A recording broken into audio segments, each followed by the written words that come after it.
আসসালামু আলাইকুম রহমতুল্লাহ। আমি অর্ডিনারি রায়হান আজকেও যুক্ত হয়ে গেলাম আপনাদের মাঝে। আপনারা কেমন আছেন সকলেই জানাবেন। সেই সাথে একটা কথা বলতে চাচ্ছি, আমরা মুসলমান ভাই, আমরা মুসলমান, ঠিক কিনা?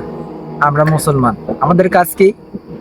আল্লাহ তাআলা যখন আমাদেরকে সৃষ্টি করেছেন, তিনি বলে দিয়েছেন যে আমাদের কি কি কাজ করতে হবে।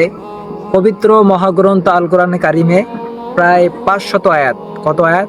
500 আয়াত প্রায় আমাদের জন্য, মানে আমাদের যে আদেশ, আমরা কি করব না করব, আমাদের আদেশ নিষেধ, এগুলো বিষয় আল্লাহ তাআলা বলে দিয়েছেন। যাই হোক, আমরা যদি কোনো জব করি, সেখানে যদি আমরা কাজ না করি, তাহলে আমাদের যে চাকরির যে অভিভাবক, ধরেন যে একজনের কোম্পানি, সেই কোম্পানিতে যদি আমরা কাজ না করি, তাহলে তিনি কি আমাদের কি বেতন দেবেন? কথা বলেন, দেবেন না, তাই তো? হ্যাঁ, ঠিক তেমনই আপনারা বুঝতে পারছেন। ঠিকই, আমরা যদি কর্মচারী হয়ে থাকি, তাদের ফ্যাক্টরি কিংবা কোম্পানিতে যদি আমরা কাজ না করি, তাহলে তিনি কখনোই আমাদেরকে বেতন বা হাদিয়া দেবেন না।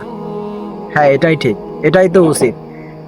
আমি যদি একজনকে একটা কাজ দেই, সে যদি কাজটা পরিপূর্ণভাবে না করে, আমি তাকে বেতন কিভাবে দেব?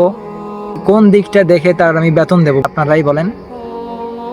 তো সেই রূপভাবে আল্লাহ তাআলাও আপনাকে দুনিয়াতে যে পাঠাইছেন, তেনারও একটা পরিকল্পনা রয়েছে, ঠিক কি না? অবশ্যই পরিকল্পনা রয়েছে। তো আমাদেরকে কি করতে হবে? 5 ওয়াক্ত নামাজ পড়তে হবে। যাকাত, আমাদের নামাজ ফরজ, যাকাত ফরজ, হজ ফরজ করে দিয়েছেন।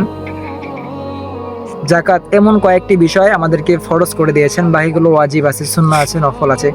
যাই হোক, আমরা পৃথিবীতে আসছি বিধায় আল্লাহ তাআলা কোনো না কোনোভাবে আমাদেরকে পাঠিয়েছেন। তার একমাত্র উদ্দেশ্য আমরা যেন তার ইবাদত বন্দেগী করি। তো আমরা মুসলমান, শুধু নাম মুসলমান হলেই হবে না, আমাদেরকে মুসলমানের পরিচয় দিতে হবে। আল্লাহ তাআলার আদেশ নিষেধ মেনে চলতে হবে। আল্লাহ তাআলার যে কাজ সম্পূর্ণভাবে বুঝে দিতে হবে, তাহলে আমরা জান্নাত পাবো, তাই না? অবশ্যই আল্লাহ তাআলার যদি আমরা ঠিক মতো কাজ করে থাকি, ইবাদত বন্দেগী, নামাজ, হজ, যাকাত ইত্যাদি ইত্যাদি ইত্যাদি আমলগুলো যদি আমরা করে থাকি,